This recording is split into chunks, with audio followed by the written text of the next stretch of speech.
봄의 생명력으로 충만한 이 시간, 예배의 자리에 사모해서 이 시간에 나오신 우리 성도님들에게 하나님의 놀라운 은혜가 가득하길 소망합니다. 오늘의 말씀인 룻기는 4장밖에 되지 않지만 굉장히 중요한 역할을 하고 있습니다. 유대교 정경에서는 이 룻기가 잠언 다음에 위치하고 있습니다. 이는 잠언이 31장으로 끝나는데요. 그 31장 마지막에 현숙한 여인은 하면서 현숙한 여인에 대해서 알려주고 있습니다. 그래서 그 현숙한 여인의 대표인 룻을 그 의미에서 바로 잠언 뒤에 붙이고 있는 것이죠. 하지만 기독교 성경에서는 사사기 다음에 위치하고 있습니다. 그러면서 사사기와 사무엘기를 이어주는 중요한 역할을 하고 있습니다. 룻기의 처음과 끝을 함께 보겠습니다. 룻기 1장 1절입니다. 우리 함께 읽겠습니다. 사사들이 치리하던 때에 그 땅에 흉년이 드니라. 유대 베들레헴의 한 사람이 그의 아내와 두 아들을 데리고 모압 지방에 가서 거류하였는데, 룻의 시대적 배경을 언제라고 말해줍니까? 사사들이 치리하던 때라고 말하고 있습니다. 룻기의 마지막 장 마지막 절인 4장 22절을 함께 읽겠습니다.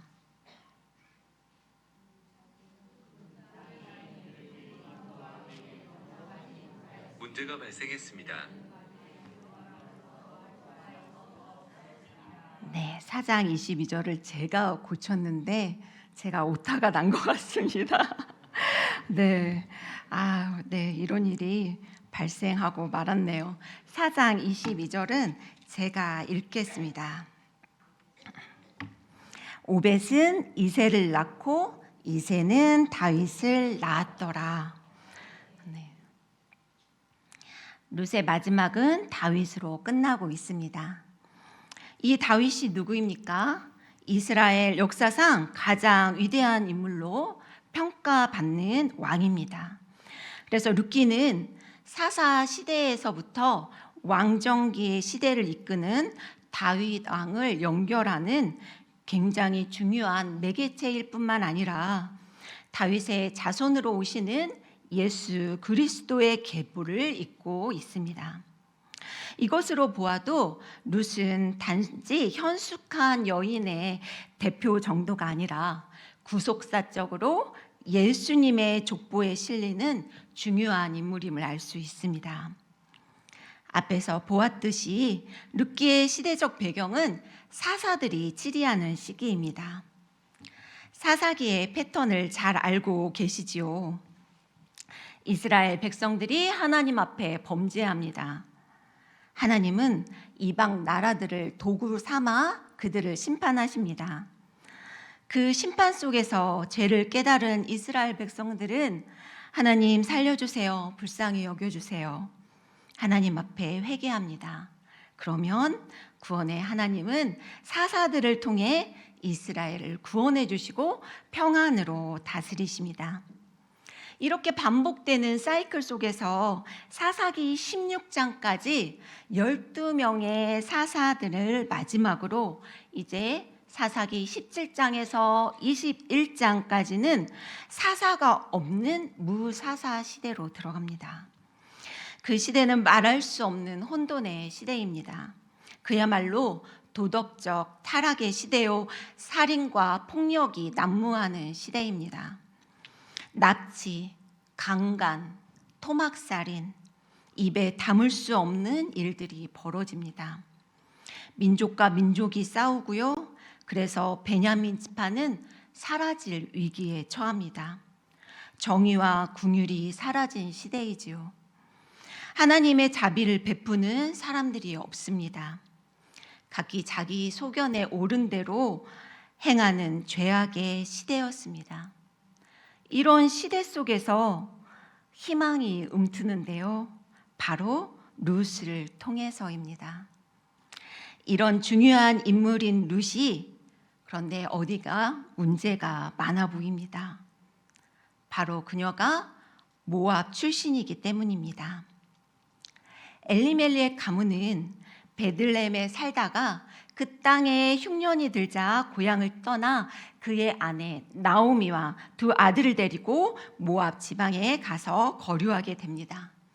지도를 보면요, 유다에 속한 베들레헴 지도상에 보이고 있습니다. 이곳입니다. 그리고 흉년이 들자 그들은 모압으로 이사를 갑니다.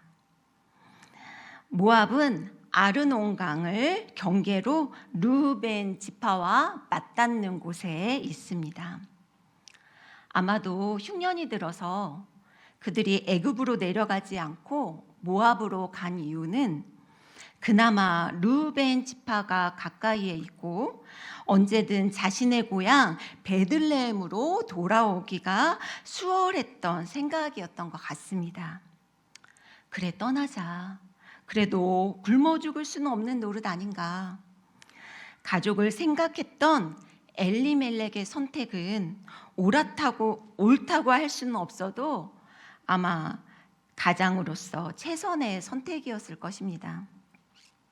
그러나 흉년이 지나면 엘리멜렉의 가정은 다시 돌아왔어야 했습니다. 하지만 엘리멜렉의 가족은 그곳에 머물고요, 엘리멜렉은 그곳에서 죽고 맙니다.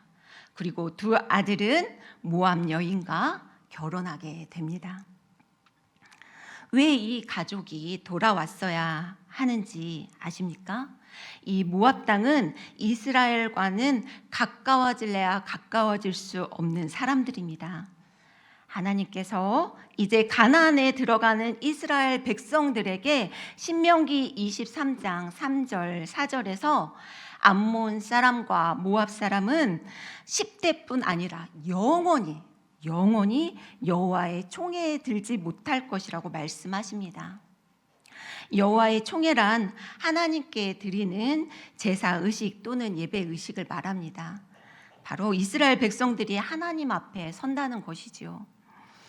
그래서 참여하는 사람들은 거룩해야 했고 온전해야 했습니다. 그런데 모압과 암몬은 영원히 들어오지 못한다고 말씀하십니다. 이스라엘 공동체가 거룩함을 유지하기 위해서라도 모압 사람들과 결코 친해질 수가 없습니다. 또한 모압은 이스라엘 백성을 크게 시험에 빠지게 했습니다. 모압 왕 발락은 부올의 선지자를 초청해서 이스라엘 백성들을 저주하게 합니다. 그뿐만이 아니라 민수기 25장 1절의 말씀을 함께 읽겠습니다. 민수기 25장 1절입니다. 이스라엘이 시딤에 머물러 있더니 그 백성이 모압 여자들과 음행하기를 시작하니라. 아멘. 그 모압 여자들이 자기 신들에게 제사할 때에 이스라엘 백성들을 청하여 함께 우상 숭배하게 합니다. 이때 연병으로 죽은 사가 24,000명이나 됩니다. 한 지파가 없어지는 굉장한 숫자입니다. 이 무시무시한 일이 모압 여자들 때문에 벌어진 것입니다. 이런 모압 여인 룻이 베들레헴으로 돌아왔습니다. 사람들의 반응은 어땠을까요? 여기저기 수군거리지 않았겠습니까? 그녀는 환영받지 못한 이방 여인 신세로 베들레헴으로 돌아온 것입니다. 바로 이방 나그네이지요. 또한 그녀의 처지는 참 초라합니다. 그녀도 시어머니와 같은 과부입니다. 과부는 경제적으로 빈곤한 대상이었지요. 남편이 없어 보호도 못 받았습니다. 호소할 곳도 없는 약자 중에 약자입니다. 또한 고대에서 자기 고향을 떠나 타 지역으로 간다는 것은 자기 종교, 자기 신을 버린다는 의미입니다.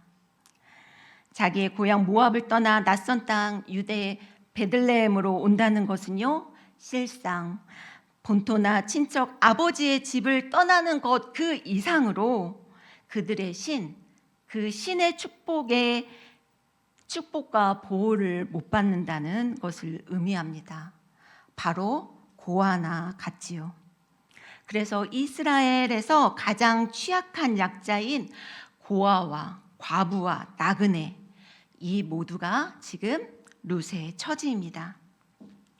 그리고 이때가 어느 시대입니까? 사사들이 다스리던 시대입니다.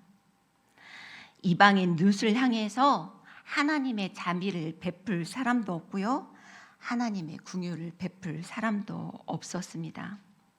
그러나 룻은 이런 대접을 받을 줄 알면서도 나이든 시어머니를 봉양해야 한다는 것이 쉽지 않는 것도 알면서도 나오미를 떠나 베들레헴으로 왔습니다. 그녀가 이렇게 돌아올 수 있었던 이유는 룻기 1장 16절에서 이야기하고 있습니다. 룻기 1장 16절입니다. 함께 읽겠습니다. 룻이 이르되 어머니를 따르지 말고 돌아가라 강권하지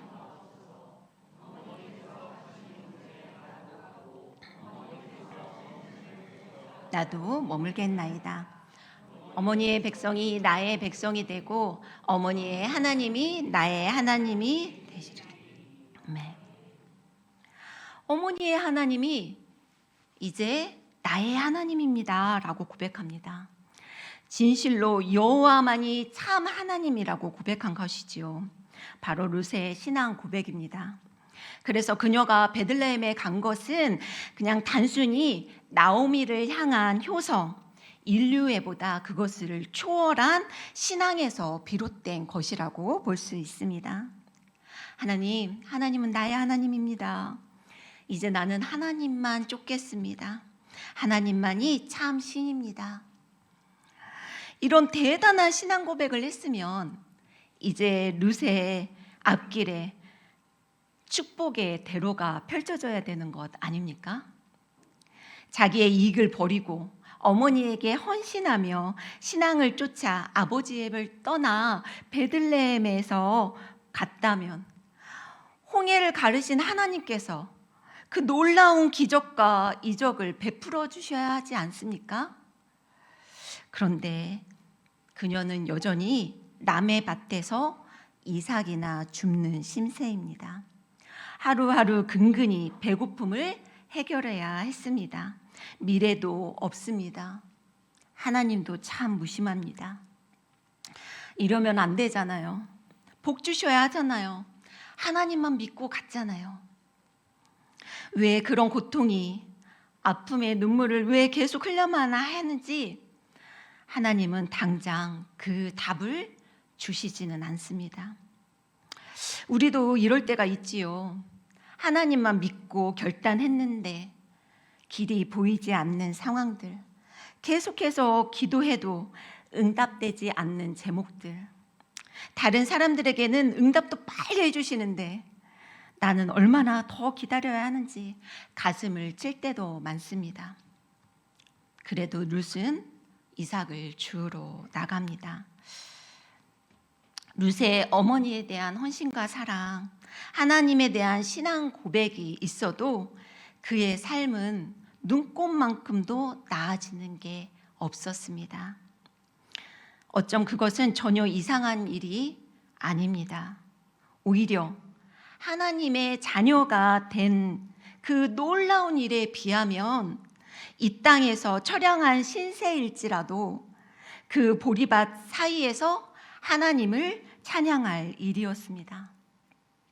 그러나 사랑하는 성도님들, 그럼에도 불구하고 우리 하나님은 그 이방 여인을 통해 놀라운 일들을 계획해 놓고 계십니다. 우리에게도 그렇습니다. 믿으십니까? 제가 5월달이 아닌데도 이 룻기의 본문을 선택한 것은 운전을 하고 가다가 EBS 라디오를 듣던 중 에릭 윌리엄 바럼의 The Sweet of Heart of the Sun이라는 노래를 들었기 때문입니다.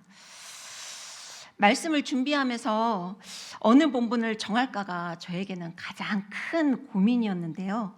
마침 이 곡이 흘러나오는 것이었습니다. 이 곡은 토마스 후드의 룻이라는 시를 가지고 작곡한 곡인데요. 잠깐 들어보실까요?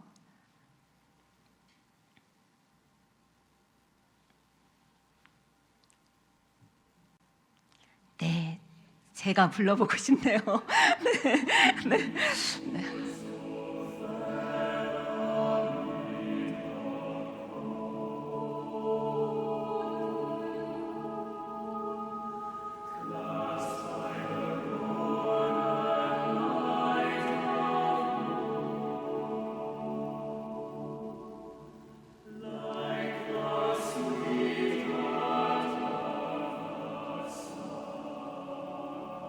네, 여기까지 듣겠습니다. 네, 저도 들으면서 가사는 안 들렸는데요. 그분이 그 라디오 DJ가 아주 친절하게 그 가사를 해석해 주더라고요. 그 가사의 전반부는 이런 내용이었습니다. 그 황금빛 풍요로운 추수의 현장과 그 룻의 그 아름다움, 그리고 보리밭 사이에서 하나님을 찬미하는 룻의 그림을 그리고 있습니다. 그리고 후반부에서는 보아스의 대사로 이런 가사를 하고 있는데요. 나는 말했지. 하늘이 너는 그저 이삭이나 주우라고 했을 리 없다고. 그러니 네 단을 내려놓고 와서 나의 수확과 나의 집을 함께 나누자. 제가 이 가사에 꽂히게 되었습니다. 너는 그저 이삭이나 주우라고 했을 리 없다고. 하나님의 마음처럼 느껴졌습니다. 이삭 줍는 일이 하찮아서가 아닙니다. 그래, 하나님 나에게 이런 하찮은 일을 시키실 리가 없지. 나는 이런 작은 일을 할 사람이 아니야. 그래서가 절대로 아닙니다. 내가 하나님의 긍휼을 가지고 이삭을 주울 때, 시어머니 나오미를 위해서 주운 이삭으로 밥을 지을 때, 그 작은 일들을 하나님의 자비로 행할 때 하나님은 그 구원의 계획을 그 작은 일들을 통해서 일하고 계시기 때문입니다. 하나님은 그런 하나님이십니다. 하나님은 때를 따라 돕는 은혜를 베푸십니다. 본문 2절에서 룻이 나오미에게 말합니다. 어머니, 내가 밭으로 가서 누군가 은혜를 입으면 그를 따라가서 이삭을 줍겠습니다 하고 밭으로 나갑니다. 그랬더니 3절에 그가 이삭을 줍는데 우연히 엘리멜렉의 친족 보아스에게 속한 밭에 이르게 됩니다. 성경은 우연이라고 말하는데요. 우리는 알지요. 하나님의 손이 역사하고 있다는 것을 말합니다. 또 4절에는요. 또 때마침 보아스의 밭에 우연히 갔는데 마침 보아스가 그 밭에 들이게 됩니다. 정말 때를 따라 돕는 은혜이지요. 또한 하나님께서는 모든 것을 협력하여 선을 이루시는 분이십니다. 고난 속에서도 하나님을 믿는 룻, 나오미의 신앙의 전수, 보아스의 궁휼한 성품, 이 모든 것이 협력하도록 도와주십니다. 그리고 이 모든 것을 통해서 인류를 구원할 놀라운 구원의 계획의 일을 진행해 나가십니다. 이런 하나님을 믿는다면 오늘 남의 밭에서 이삭을 줍는 그 평범한 일일지라도 하나님은 그의 신실함으로 일하실 것입니다. 눈앞에 변화가 보이지 않고 기적과 이적이 이루어지지 않아도 하나님이 꼭 나에게 잠잠하신 것 같아 보여도 그 신실하신 하나님은 여러분들을 통해 일하실 것입니다. 그러니 하나님이 일하시도록 오늘 이삭을 주우십시오. 내가 무슨 큰 일을, 대단한 일을 해야만 하나님의 사명을 감당한 것 같고 하나님이 기뻐하시는 것 같다고 생각하십니까? 그럴 필요 없습니다. 그리고 오늘 우리에게 주신 일들을 그게 작게 보이는 일일지라도 행해 나가십시오. 사순절 공동체 성경 읽기를 해보십시오. 하찮은 것 같고 하루 20번 이거 읽어서 뭐 하겠어? 그게 아닙니다. 하나님이 그곳에서 일하실 것입니다. 여러분들이 하는 일들이 작아 보이십니까? 교회에서 맡은 직분이 작아 보이십니까? 아이들의 밥을 차리고 빨래를 개는 일, 매일 쳇바퀴 돌들 직장에 나가는 일, 교회에서 계단을 쓸고 청소하는 일, 그 속에서 하나님은 일하고 계십니다. 내가 이삭을 죽겠나이다 할 때 하나님은 나는 너를 이삭이나 주우라고 그 밭에 내동댕이 친 것이 아니란다. 그게 하나님의 신실하심 아니겠습니까? 우리가 아직 이해되지 않을지라도 여러분의 삶 속에 하나님의 신실하심이 여전히 일하고 계심을 믿으시길 소망합니다. 사순절 기간입니다. 하나님은 무엇과도 바꿀 수 없는 가장 큰 은혜의 선물인 예수님을 보내주셨고 예수님을 통해 구원을 이루어 주셨습니다. 역시 하나님은 우리를 이처럼 사랑하시는 분입니다. 우리는 그저 이삭을 주우라고만 이 땅에 보냈을 리가 없습니다. 하나님께서는 네 단을 내려놓고 나에게 오렴. 나는 너를 위하여 하나밖에 없는 아들을 내어 주었단다. 너를 부른 신실한 나를 믿으렴. 나는 내 생각보다 크고 널 향한 계획은 너의 지혜로는 측량할 수 없단다 하시는 그 하나님의 사랑의 음성에 응답하시는 성도님들이 되시길 소망합니다. 기도하겠습니다. 신실하신 하나님, 오늘도 우리의 삶에 함께해 주셔서 감사합니다. 우리는 하나님의 그 크신 계획을 다 알 수도 없고 헤아릴 수도 없습니다. 하지만 분명한 것은 하나님은 절대로 우리의 눈물이 눈물로 끝나지 않게 하시는 분입니다. 가장 좋은 길로, 가장 완전한 길로 우리를 이끌어 주실 것을 믿습니다. 때로 모든 것이 이해가 되지 않더라도 하나님의 일하심이 어떤 결과로 내 눈앞에 보이지 않을지라도 때를 따라 도우시며 모든 것이 협력하여 선을 이루실 신실하신 하나님이 우리와 함께함을 잊지 않게 하여 주시옵소서. 그래서 우리에게 맡겨진 작은 일이라도 오늘의 이삭을 줍는 우리가 되게 하여 주시고 하나님의 그 자비와 인애를 베푸는 삶이 되게 하여 주시옵소서. 예수님의 이름으로 기도합니다.